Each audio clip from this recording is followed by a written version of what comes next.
Hello, this is Jenny Quinn from the Center for Innovations in Teaching and Learning here at UCSC.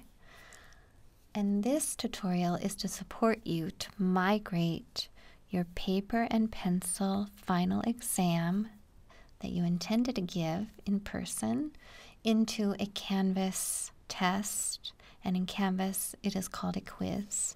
But this would be your final exam in Canvas so that students can take the exam at various remote locations.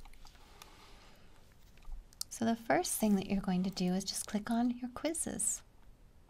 Here I am. I'm actually in my mock course with my mock students. We're going to click on quizzes. And we're actually going to add a new quiz. Although Canvas has called all of these assessment quizzes, you can call it whatever you like. Maybe final exam. This is the title the students will know it by. In the content editor, you have an opportunity to add text. You can also add images or links. You can embed a video or another document. You can even use LaTeX here, so you could add equations. In this case, in this content box, I just want to communicate to my students something about the test framework that they will read before they get started on the test. So the type of items and number. I may also include a statement around academic integrity and my expectations, as well the resources that the students are allowed to use during the test. My recommendation whenever you type in the content box is to make it larger and more visible for students. Now we're going to choose the details for this final exam. It is a graded quiz in Canvas, meaning that all of the multiple choice items you build and true-false items will be automatically graded for you. Because I have already created groups in my Canvas course, I'm going to put this test into the exams group. If you haven't created groups, you don't have to worry about that. In terms of options, I'm going to choose Shuffle Answers, meaning that for my multiple choice items with the correct choice and then distractors, those will appear in different orders to different students, different order. And so students essentially are receiving a different version of the same test. There is a limit on this test of 3 hours, 180 minutes. I'm not allowing for multiple attempts, meaning that you can't finish and then start the test again. And at this point, I'm not going to indicate that I want students to see the right or wrong answers after they finish the test. I may come back later after I know everyone has completed the test and let the students see their correct answers, their answer outcomes during a certain time window, but not at this point. I'm going to select Show One Question at a Time, meaning that the screen will only display one item at a time, and I'm also going to choose to lock the questions after answering. So I'm sort of forcing the students to answer and move on to the next item, and also I'm preventing them from moving forward in the test and then going back and making changes. I want them to move through the items purposefully, giving their best response before they move on to the next item. We will not bother with quiz restrictions at this time. And it will be assigned to everyone. My final exam is scheduled for Monday, and it will be finishing at 11 a.m. Okay, so due at 11 a.m. and it will not open, it will not be available to my students until 8 a.m. And it will only be visible to my students until it is due. So the same due date as until date.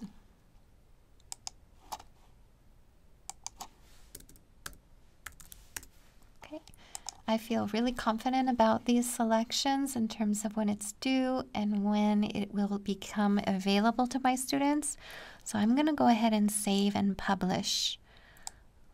This becomes the framework of my final exam. Of course, there are no questions in it, but I can kind of review the details I chose. Now let's go back in and add some items. We did the details. We're now into questions. Because we're just beginning this, we do not have any questions yet in the final exam. So let's start a new question. And let's begin with a multiple choice item. And I'm going to call it integrate. I do recommend naming items in ways that allow you to search for them. When you start building out your item banks, you're going to appreciate being able to search by topic.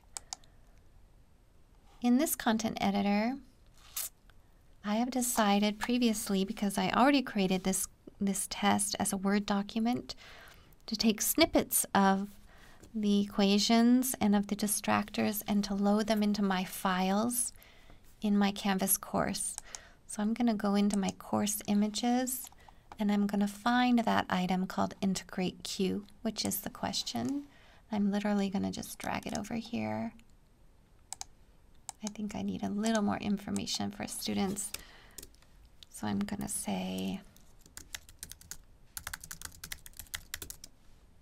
okay, again, making it maybe a little bit bigger here. Okay, so here's the item question. And now here becomes the correct answer and then the distractors. So again, I've loaded the correct answer as an image. It's integrate 1. I'm going to pull it in here. And I'm going to move down to the first incorrect distractor, which is also loaded as a course image. And I'm literally just going to pull these in. My next distractor.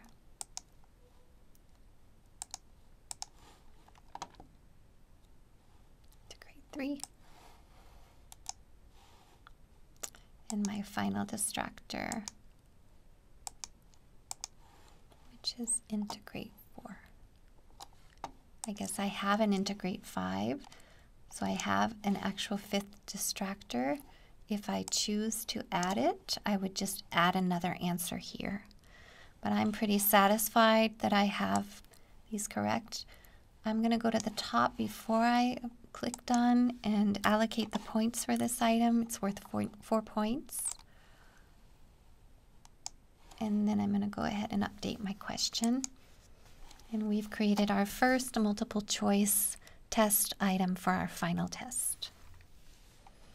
Let's add another new type of question. And this time it's going to be a true-false question. So I choose that item type. And let's give it a statement here. Or I'm just going to say, is the following statement true or false?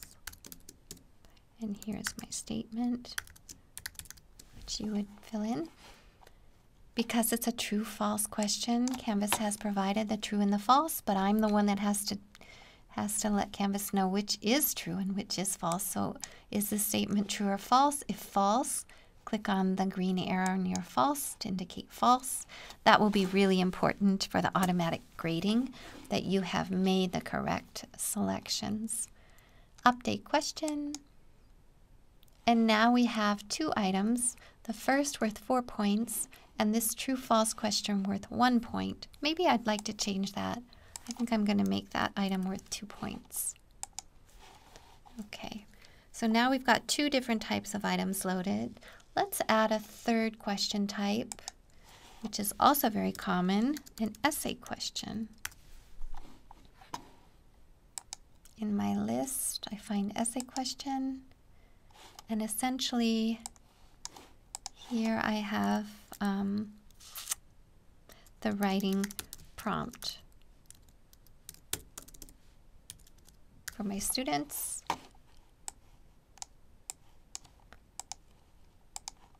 I may have decided to upload a document that they read.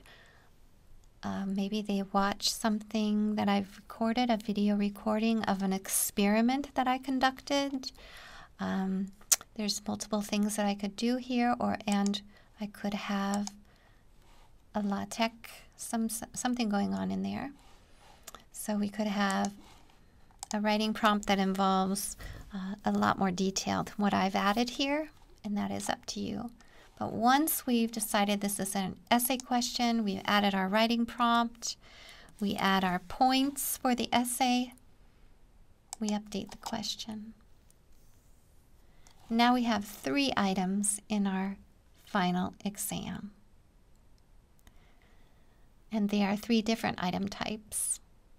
Because I've been building questions for a while, and if you have been building questions for a while, you're going to have the option of finding other questions that already exist in your account. So I'm going to go ahead and click on Find Questions. This is a fast and easy way for me to populate our final tests that we're building here. I'm going to pick out a few more questions, but particularly essay questions.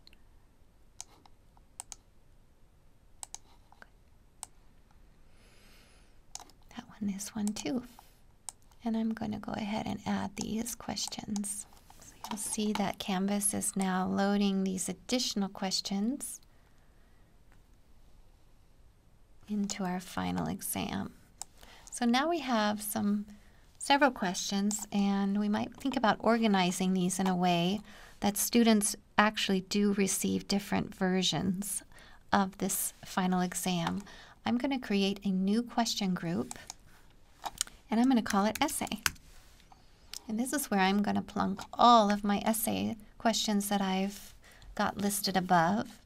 In this case, I'm only going to have the students write on one of the essay questions, and it will be worth 15 points.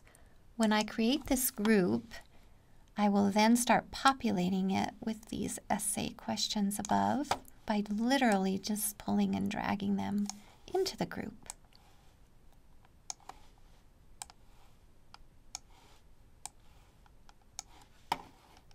Maybe there are more, but yes, there's one here. So now I've put all of my essay questions, there's even one way up here, into this group called Essay. So as students are taking the test, as they go through these different groupings, this is one group that I created. You can create multiple groups. Depending upon the number of items you designate, the computer will randomly select and randomly order those items. If you were to create a multiple choice group with 5 items, and it said, and you designated pick 5, students would receive all 5 of those items, but they would get them in a different order. And so this is another opportunity to create different versions of the same exam. So now I've given you some sort of a really crash course in creating some items for your final exam in Canvas. I'd like it to take a moment to show you how you're going to allocate extra time on this test for students that require DRC accommodation. And I'm going to make sure I save now so that I save this final exam. Once you've saved your final exam and have it published, and remember that it isn't available until 8 a.m. on March 16th, so I know my students don't have access to it at this time. You can then go in and moderate this quiz. Moderating the quiz is the opportunity you have to pretty easily assign time and a half to the students that require that accommodation or any accommodation, time accommodation. So I'm going to click on Moderate this quiz, which draws up all the students in my course. You'll have a lot more students. I'm going to go in and I'm going to choose the students that require the same accommodation. These 3 students require time and a half on my final exam. Once I have clicked on the box and selected the student names, I see this link appear, click, and here is where I will add the additional 90 minutes. Oops, not 89, 90. Save. And now we can see that Lily Jane, Frances Marie, and Maddie Song get extra 90 minutes on the test. If you have another student, a different student, who may require time, 2 times, you simply unclick those that you had there going, click on that student, and repeat the process for the additional accommodation. Okay, and so again, we get these reminders that these students receive extra time on test. And that is how you simply accommodate time on test through Canvas quizzes. Once you create your final exam in Canvas, you've got your items in there and your perimeters for the test, your framework, you'll want to think about grading. Items that are multiple choice, any item that you indicate the correct answer for, which is multiple choice and can be true, false, those will be automatically graded for you, and those scores will automatically be done for you in Canvas. For the essay questions, you'll want to go in and grade those manually using SpeedGrader. Because we just created this final exam to demonstrate how to create items, I don't really have any student work attached to that exam. I will show you another exam, quiz 3. Let's go and look at SpeedGrader. So when you're ready to grade those essay questions, you'll go on into SpeedGrader. And here it's where you will see student work on the left, all the items that T.S. Eliot took on this final exam. So student name up there, all the items and scores. And at the bottom of the list, I see question 6, which is the essay item that T.S. Eliot wrote on. So this is T.S. Eliot's response to the prompt. This is where I will give T.S. Eliot his points and add any comments that I want around his response. And essentially, once I'm done grading T.S. Eliot, I will then click and go on to the next student, Lily Jane, and continue on grading those essay questions. So this was a very quick introduction to how you can migrate your paper and pencil final exam into Canvas, which will allow your students to take your test at the same time period, but in a remote location, in a location outside of campus, or just a location that is not what was scheduled, the traditional lecture or classroom.